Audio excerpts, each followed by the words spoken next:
ಹೇ ಸೀತಾರಾಮ್ಗೆ ಸ್ವಾಗತ.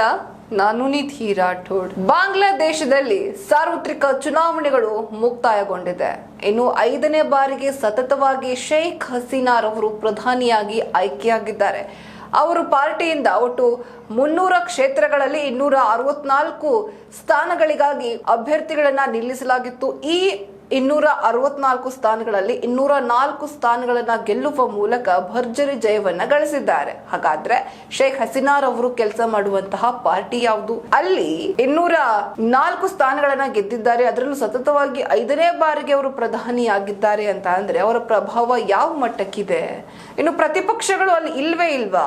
5 ಬಾರಿ ಒಬ್ಬ ವ್ಯಕ್ತಿ ಅಥವಾ ಒಬ್ಬ ಮಹಿಳೆ ಪ್ರಧಾನಿಯಾಗಿ ಆಯ್ಕೆ ಆಗ್ತಾರೆ ಅನ್ನೋ ಹಾಕಿದ್ರೆ ಅವರ ಪ್ರಭಾವ ಎಷ್ಟು ಮಟ್ಟಿಗಿದೆ? ಅವ್ರನ್ನ ವಿರೋಧಿಸುವಂತಹ ವಿರೋಧ ಪಕ್ಷಗಳು ಇಲ್ವಾ ಅಲ್ಲಿ? ಇದೆಲ್ಲದರ ಡೀಟೇಲ್ಸ್ ಅನ್ನ ಕೊಡ್ತೀವಿ ವರದಿಯಲ್ಲಿ.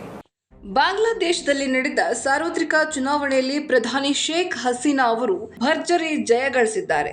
ದಾಖಲೆಯ ಜಯ ಸಾಧಿಸಿದ್ದು ಸತತ 5ನೇ ಬಾರಿಗೆ ಮರು ಆಯ್ಕೆಯಾಗಿದ್ದಾರೆ ಎಂದು ಚುನಾವಣಾ ಆಯೋಗ ಪ್ರಕಟಿಸಿದೆ.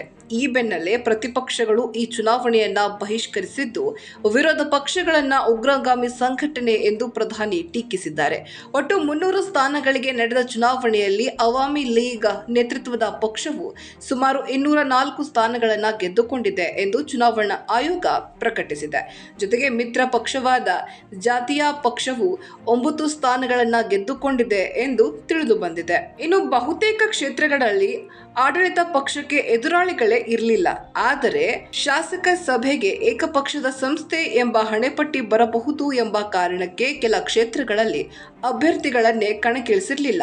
ಇನ್ನು 300 ಕ್ಷೇತ್ರಗಳಲ್ಲಿ 264 ಕ್ಷೇತ್ರಗಳಿಗೆ ಅಭ್ಯರ್ಥಿಗಳನ್ನ ಕಣಕ್ಕಿಳಿಸಿತ್ತು. ಈ ಪೈಕಿ 204 ಕ್ಷೇತ್ರಗಳಲ್ಲಿ ಗೆಲುವನ್ನು ಸಾಧಿಸಿ ಬಹುಮತ ಪಡೆದುಕೊಂಡಿದೆ. ಇನ್ನು ವಿರೋಧ ಪಕ್ಷವಾಗಿರುವ ಬಾಂಗ್ಲಾದೇಶ್ ನ್ಯಾಷನಲಿಸ್ಟ್ ಪಾರ್ಟಿಯ ಬಹುತೇಕ ಮುಖಂಡರನ್ನ ಬಂಧಿಸಲಾಗಿದ್ದು ಸಾರ್ವತ್ರಿಕ ಮುಷ್ಕರಕ್ಕೆ ಪಕ್ಷ ಕರೆ ನೀಡಿದೆ.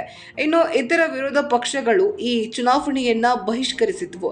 ಈಗಾಗಲೇ ಲಭ್ಯವಿರುವ ಫಲಿತಾಂಶಗಳೊಂದಿಗೆ ಅವಾಮಿ ಲೀಗ್ ಪಕ್ಷವನ್ನ ವಿಜೇತವೆಂದು ಕರೆಯಬಹುದು.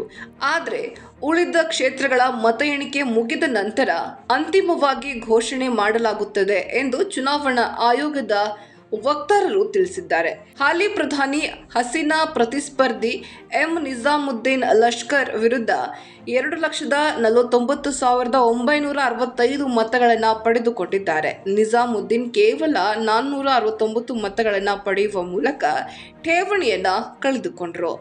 ಇದಾಗಿತ್ತು ಈ ಹೊತ್ತಿನ ಅಪ್ಡೇಟ್. ಮತ್ತಷ್ಟು ಅಪ್ಡೇಟ್ಸ್ಗಾಗಿ ನೋಡ್ತಾ ಇರಿ ಹೇ ಸೀತಾರಾಮ್. ಇದು ಸತ್ಯದ ಕೈಗನ್ನಡಿ.